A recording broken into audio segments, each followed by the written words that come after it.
Father Lazarus. I live in the mountain of St Anthony in the Red Sea area. I have been here since 1996. I was 1 year in the monastery, or nearly 1 year, and then I came to the mountain. I welcome all the viewers on CYC, on Christian Coptic Youth Channel, and I want to explain why and how our generous Lord God brought me to this place. Because this is the inheritance of the Coptic monasticism from Amba Antonius, the father of the monks. I was born of Protestant parents. My father especially was a strong Protestant, Methodist. Methodists were dissenting Protestants, not belonging to the mainstream. My mother was much more sympathetic to Roman Catholic Church, but myself and my brothers and sisters, we grew up in that family.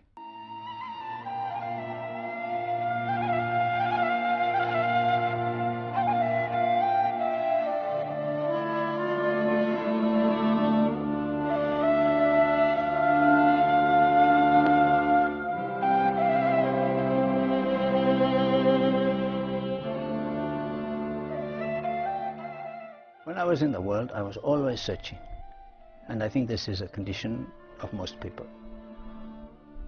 Either people are searching for material wealth because they think it will bring peace, or they start searching directly for inner peace through any means, any method. Even Eastern religions, far away from their Western inheritance, through meditations which they have learned from somewhere, anywhere, through all kinds of intoxicants, through drug-related, drug-assisted states of elation. So inner peace is searched for, but it's not usually found. Perhaps if you have love, human love, which is perfect, it will give you the gift of peace. But how do you find a perfect love? I certainly didn't. So I searched for inner peace, but I didn't find it by any of the avenues which usually are taken to arrive at it. And I was still believing in it and still searching for it. And this, I think, is a condition of most Western people. They have an idea, like a mirage of inner peace in front of them, and they search for it, and they move toward it, but every time they move toward it, it seems further away. And I was in that state. Yes, I did, like most of my contemporaries, I did ask all these questions. I found that I must take the answers from those who have gone before me. So I started to read. And I came to what I thought was a reasonable position.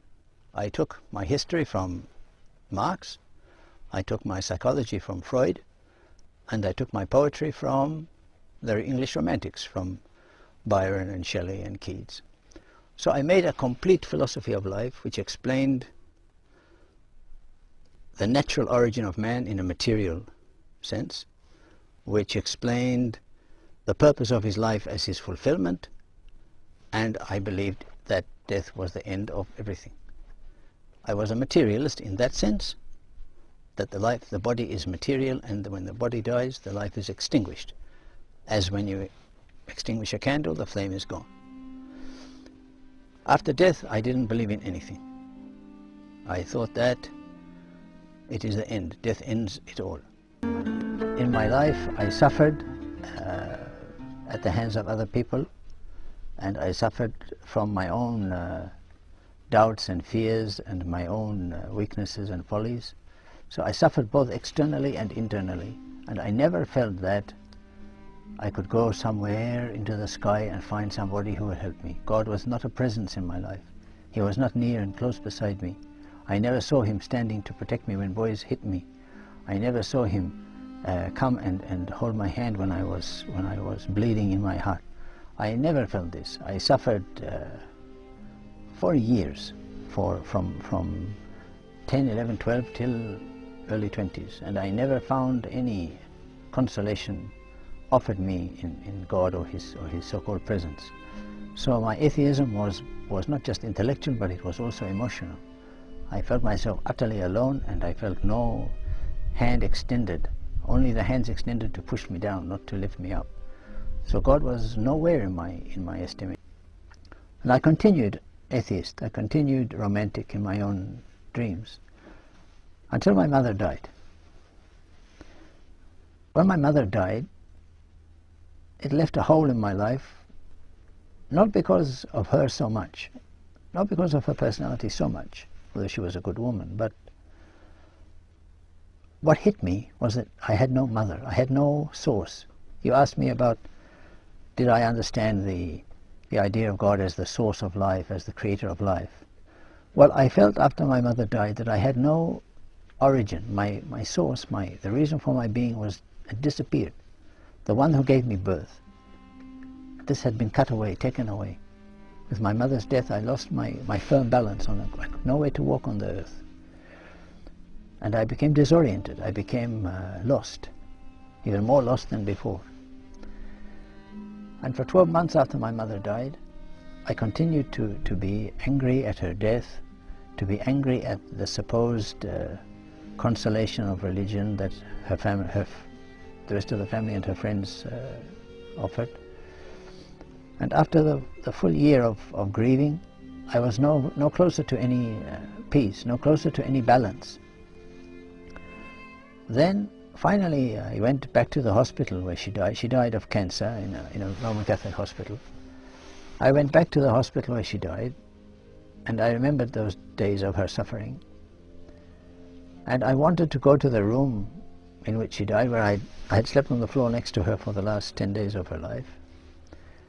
And I wanted to recapture that moment, to see if I could start again from there, to find some way out of that mystery of death. Death was like a blackness, like a darkness surrounding me. I had no way to understand it. And I had no way to balance my life again without a mother. The nurses at the hospital told me, they were nursing sisters, of course, they told me that, no, the room is being used, we cannot give you access at the moment, but come after some time and we will show you.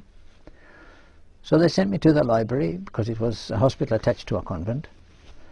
They sent me to the library to wait for them. There I found a book about the life of a monk, of an American monk called Thomas Merton. It's called The Seven-Storey Mountain. His autobiography is quite famous. And I read it. The nurses forgot me, and I forgot to go down. The book was so engrossing. It was an exact copy of my own life. He was a philosopher, he was left-wing in his politics, and his mother died, and he was a fan of films, and the books that he read were the books that I read. It was a mirror image of my own life, but he in America and me in Australia. So after his mother died, he worked his way to peace in a Roman Catholic monastery. So I thought, on reading this book, well, someone who is so like me, a philosopher, someone who was atheistic for so many years, someone who was intelligent, a critic and judge of his own life and of Western life, and he arrives at peace in a monastery. Well, maybe I can do the same. So I ignored those parts of the book which discussed his growing faith in God. He had a friend in the university who converted him, if you like, to a real faith in God. So I just took the idea, the simple idea from the book, that he exchanged his university for a monastery, and in the monastery he found peace. So I thought, let me do the same. Let me exchange my university for a monastery. So I telephoned to a Roman Catholic monastery the next day, and I asked if I might go and be a monk. The person who answered the phone asked me, well, which church do you come from? I told him, no, I don't go to church. He asked me, which priest, your spiritual father, did he recommend you to us? I said, no, I don't know any priest. I don't have any spiritual father. He said to me, oh, you don't go to church and you don't know any priest, and yet you want to be a monk? I'm sorry. And he closed the phone. So he thought I was crazy, for sure. I had some weird idea of monasticism, and he wasn't going to buy into that. Then I looked in the phone book and I found another monastery. It was called a Serbian Orthodox monastery. Okay, I tried it. I rang. And I said, can I come for a visit? And it was the bishop, I found out later. He answered. He said, come and see. Now he used these exact words for a reason.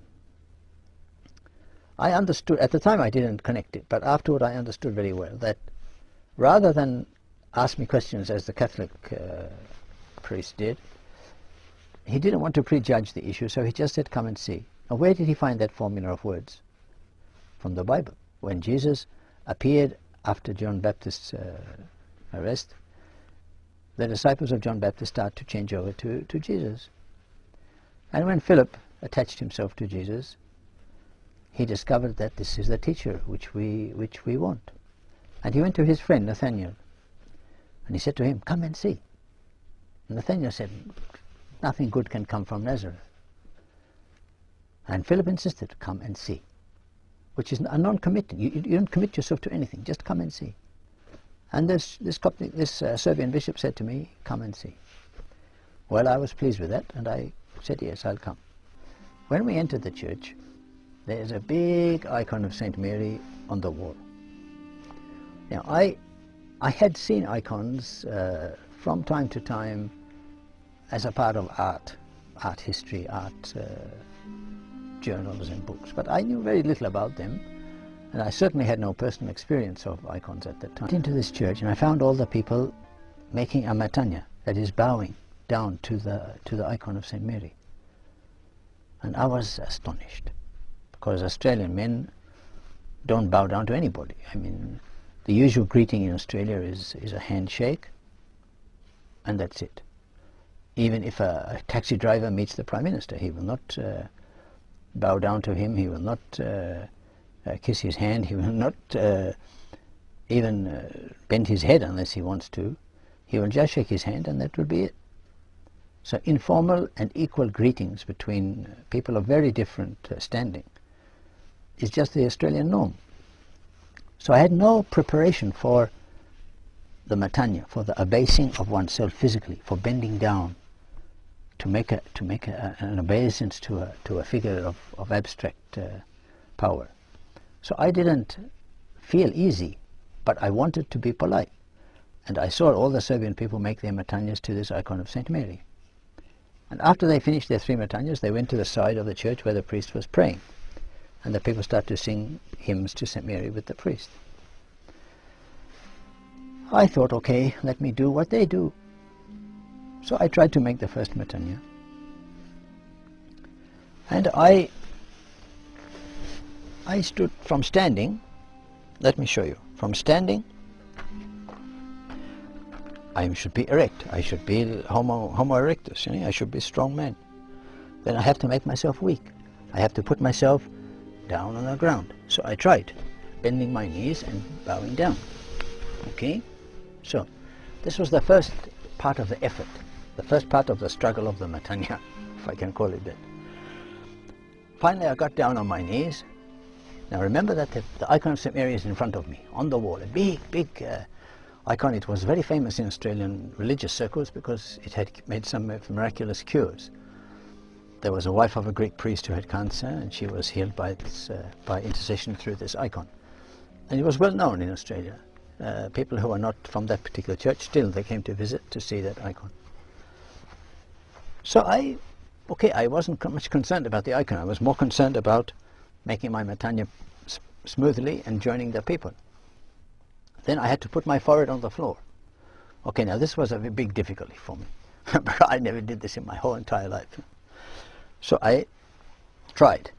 I didn't put my fingers correctly, but it doesn't matter. I bowed my head down. So I finally got down to the ground. And when I was in that position, if I might ask you to consider when you make a matanya, what is the position of your body? How does it shape itself? Maybe you don't see yourself from outside, but think about how the shape of your body appears to someone watching you. You are in a half circle, like you are bent over in much the same position as a fetus in the womb.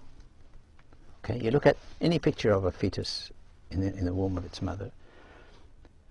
Not exactly like a seahorse, but it's kind of folded around on itself, right? So I was feeling like that. I was feeling that I am in a kind of fetal position, and I'm becoming small, and I'm becoming weak and helpless. So all of these emotions started to overtake me as I made the Matanya. The Matanya is a physical action, but its effect is very devastating on the psychology, on the emotions, because it says, you are weak, you are small, you are nothing, you are dust and ashes. It's a statement that I am not worthy to lift up my eyes to you. The Matanya is a very eloquent statement of Christian humility. So I was bending down, and all my sadness at my mother's death started to overflow, started to come out from me. And I started to cry. I started to let the tears come, and I started to vocalize my sadness. As I was telling myself, I thought, actually I was praying, I was confessing. I didn't know at the time how God had planned it, but I was outpouring my feelings. I said, I don't have a mother, I've lost my mother, and I want a mother, and I'm sad, and I need a... Why have I not got a mother? Why is there no one with me? So I was pouring out my feelings at being motherless. As I was bending down, I thought, well, I must stand up. So I stood up. And I thought that was the end of it. I thought the next one would be much easier.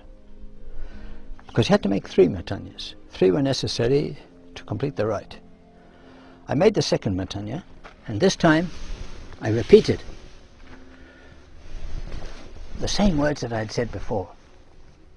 And this time, when I came to complain of being motherless, when I said, my mother has died and I feel sad and alone, I was bending my head down on the ground, and I heard a voice behind my head. From somewhere behind my head, I heard a voice say, I will be your mother. And I didn't know who was speaking. I heard the voice clearly. It was a beautiful voice. It was soft, but it was clear. It was sweet, but it was strong. It was a very affecting female voice. And she said, I will be your mother. In English, I said, I will be your mother. And I didn't know who was speaking. So I thought perhaps one of the Serbian women had heard me crying or heard my voice and came to support me. So I looked to the left and to the right to see if any woman had come to offer her help. But no one was there. I was alone. Then I repeated the words, and again the voice came, I will be your mother. So this time I was determined to find out. I lifted up my eyes, and the icon was in front of me on the wall. And as I lifted up my eyes, St. Mary moved out of the icon and stood in front of it. Not her whole body, but it was an icon of her top, her to the waist, and she was in the icon holding Jesus. She herself alone, she just moved out. She put her head out of the icon, like the icon remained on the wall, completely undisturbed, but she appeared as a presence in front of it. And she bent her head toward me, and she looked at me eye to eye, and she smiled, and she said, I will be your mother for the 3rd time. And when she smiled, she was so lovely, and she was so loving, and her words just took all the pain out of my heart, and gave me hope, and gave me faith, and gave me a belief in myself again. All of this happened in an instant of time when she said, I will be your mother. And in that moment, I was made new. I was reborn, if you like. I was made new, made into a new man. By her love, by her eyes, her smile, her voice, her presence. It was something electric which just filled me with a presence. And then she started to give off light. Her whole body started to shine. And I had to lower my eyes and bend my head down. So I made the 3rd Matanya, and I finished. Then, as I stood up for the third time, she passed back into the icon, as if she melted back into it. And the icon, the light disappeared, and she was gone. The icon became still, and it was only a picture. But her presence had been real, and her presence had been life-changing. I saw her, I heard her, and I felt her love. And that moment made me dependent on her for all my life. From that moment when I stood up, I knew that my life was now dedicated only to her. That her love for me was so great and sufficient that it would keep me alive. So all my pain, all my doubts, all my fears, all my lostness, all my emptiness, all my need of love, everything was filled by her in an instant of time. And I left that church convinced that I had a mother. I had a loving mother. I had a mother who was not only beautiful and sweet, but she was kind, and she was generous, and she was so many full things as well. All of this knowledge of her I got by her love, through her love. It didn't need a long time of living with her to know her. I knew her immediately. And she showed herself fully in that moment of time, in her smile, in the way that she passed her love to me.